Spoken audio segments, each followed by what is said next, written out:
உருவாய் அருவாய் உளதாய் கிளதாய் மறுவாய் மலராய் மணியாய் ஒளியாய் கருவாய் உயிராய் கதியாய் விதியாய் குருவாய் வருவாய் அருளாய் குகனே.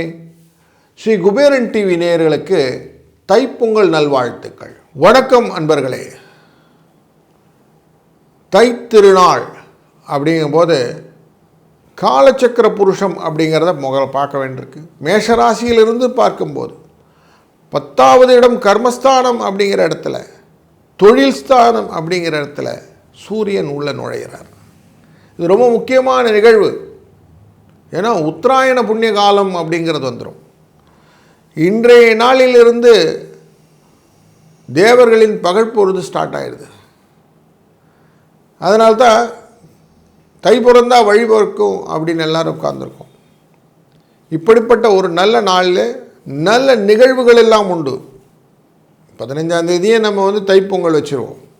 அந்த பொங்கல் வைக்கிறதுக்கு நல்ல நேரம் அப்படின்னாக்கா காலையில் 9:45 11 மணி வரைக்கும், வியாழக்கிழமை அன்னைக்கு.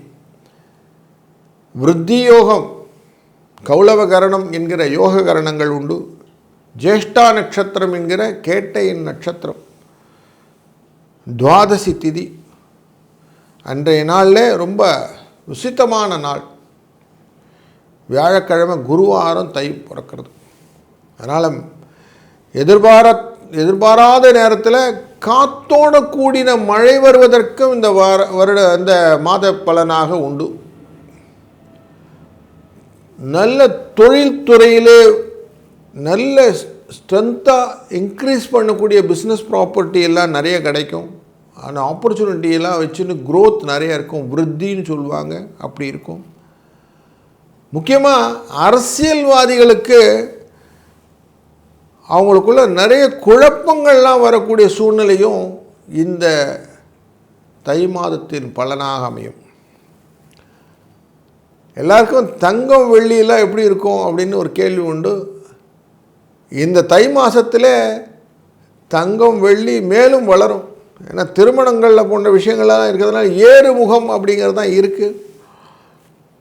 வக்கரகதியில் குருவேர் இருக்கிறார். அவர் திரும்பி ரெட்ரோகேஷன் முடித்து திரும்பி அதிசாரமாக போனால் தான், நார்மலாக அவர் கடகராசிக்குள்ளே போனால் தான் இறங்கும். அது வரைக்கும் ஏறு தான் செய்யும். அதனால் ஏறுமுகத்தில் தான் இதுவும் இருக்குது. இந்த கேட்டை நட்சத்திரத்திலேருந்து ஆரம்பித்த சந்திரனின் பயணம் கேட்டை நட்சத்திரமாக முடியும். 29ஆம் தேதி தை மாதம் முடியக்கூடியதும் கேட்டை நட்சத்திரம் தான் முடியும். இந்த வருஷம், இந்த மாதம் கும்பரவிக்குள்ளே போகக்கூடிய அந்த காலகட்டம் வரைக்கும் இப்படி தான் இருக்க போகுது. கிரகங்கள் எல்லாம் எங்கெங்கே இருக்க போகிறதுன்னு பார்க்கும்போது, சூரிய பகவான் மகர ராசிக்குள்ளே வந்துடுவார். மாதக்கோளான சுக்கிரனும் தொடர்ந்து அவருடைய இருப்பார் மகர ராசியில். வருடக்கோளான ராகு கும்பராசிக்குள்ளரையும் கேது சிம்ம ராசிக்குள்ளே இருப்பாங்க. வருடக்கோளான சனி பகவான் மீன ராசியில் இருப்பார். மகர ராசிக்கு அதிபதி அவர் மீன ராசியில் 3ஆம் இடத்துல உட்கார்ந்துருப்பார். ராசியின் 3ஆம் இடத்துல. குரு வக்கரகதியிலே மிதுனத்தில் இருப்பார். தன்னுடைய பார்வையை எங்கே செலுத்துகிறார்? சூரியனின் 2ஆம் இடமான கும்பராசிக்கல்ல செலுத்துவார். அதுமாதிரி சூரியன் 12ஆம் இடமான தனுசு ராசி மேலேயும் வைப்பார். சூரியன் எடுக்கக்கூடிய இடத்துலேருந்து 10ஆம் இடமான துலா ராசி மேலேயும் வைப்பார்.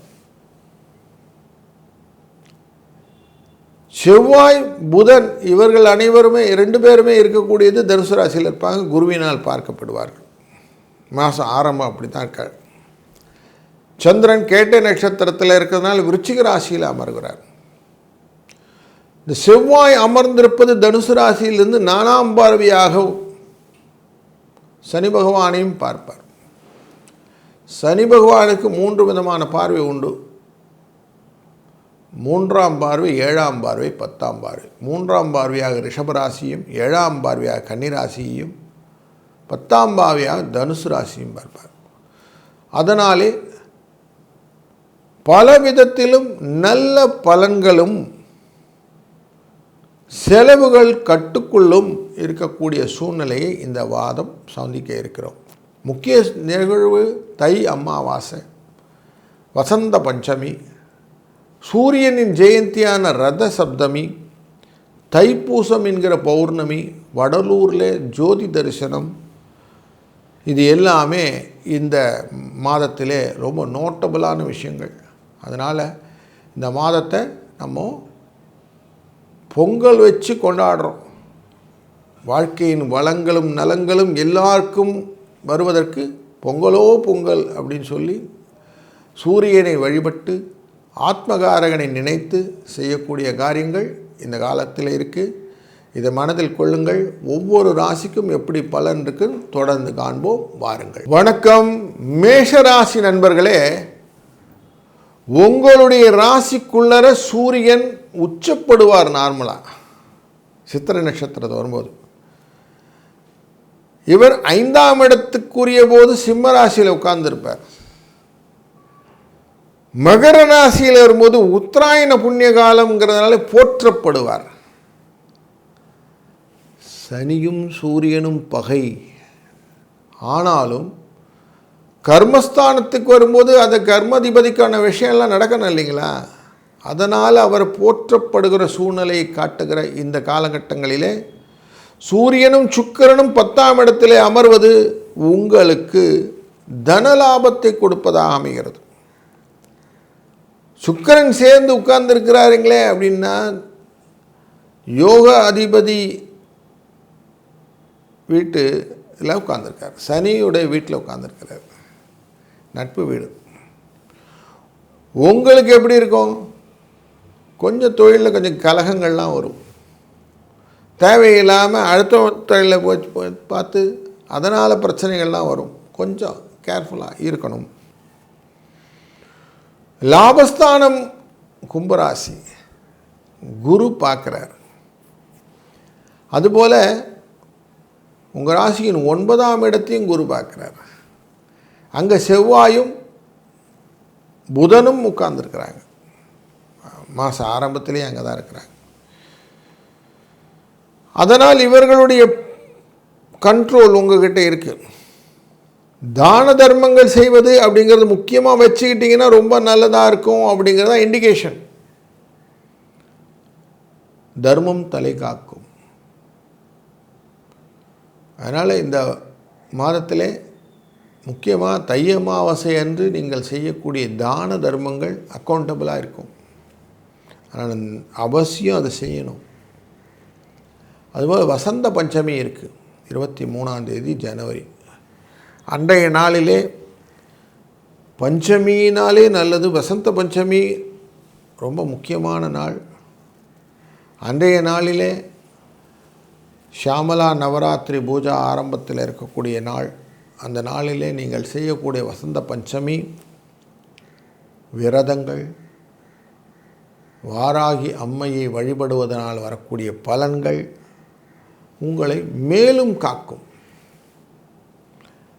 சூரியனுடைய ஜெயந்தி அப்படிங்கிற ரதசப்தமியும் உண்டு, 25ஆம் தேதி அன்னைக்கு. அன்றைக்கு தலையில் இருக்க இலையெல்லாம் வச்சுட்டு குளித்து தான தர்மம் செய்கிறதுனால உங்களுக்கு லாபம் உண்டு.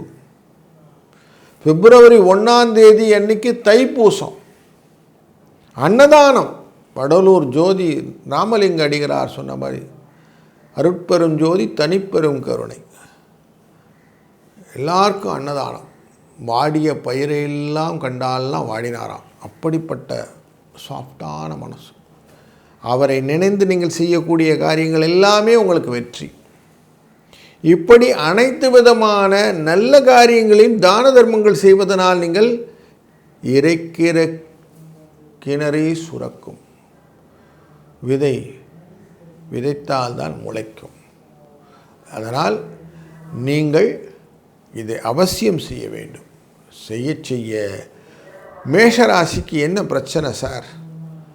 சனி பகவான் உள்ளே வந்துட்டார், 7.5 சனி சார்ன்றீங்க. 7.5 சனி எப்படி போக்குறதுங்கிறதுக்கு தான் நான் இப்போ உபாயம் சொல்லி கொடுத்தேன். இதுதான் ட்ரிக்கு. இதை பண்ணுங்க. டெஃபினட்டாக உங்கள் வாழ்க்கையில் நல்ல மாற்றங்களை நீங்கள் உணர்வீர்கள்.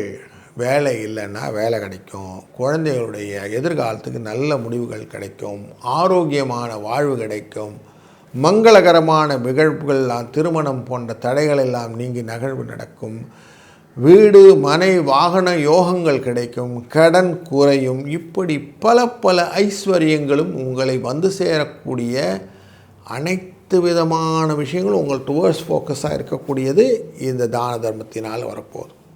அதனால் செய்கிற தப்புன்னு இல்லைங்களே, உங்களால் இயன்றதை செய்யுங்கள். எப்போவுமே சொசைட்டியில் நீங்கள் எவ்வளோ தூரம் ஹெல்ப்ஃபுல்லாக இருக்கீங்களோ அவ்வளோ தூரம் சொசைட்டி உங்களை அப்லிஃப்ட் பண்ணிவிடும். இதுதான் உண்மை. இந்த உண்மையை மேஷராசிக்காரான நீங்கள் புரிந்து கொண்டீர்களானால் நாள் என் செய்யும், வினைதான் என் செய்யும். அதனால் எந்த விதத்திலும் உங்களுக்கு குறைவே இருக்காது. இந்த காலகட்டங்களில் தைப்பூச திருநாள் வருவதனாலே முருகப்பெருமானை நினைந்து நீங்கள் விரதம் இருந்து பழனிமலை முருகனை மனதால் நினைக்க அவனின்